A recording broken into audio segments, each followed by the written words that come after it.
Hey guys, in this video, I will show you how to download Speechify voice audio file. All right, let's begin. First, open your browser and go to Google. Search for Speechify and click on the official website.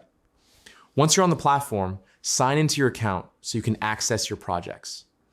Next, open the document or project you want to export. Wait for the page to fully load, including voice settings and rendering. This step is important because the download option may not appear until everything is ready. Now, look at the top center of the screen near your file title. Click the small arrow icon to open the download menu.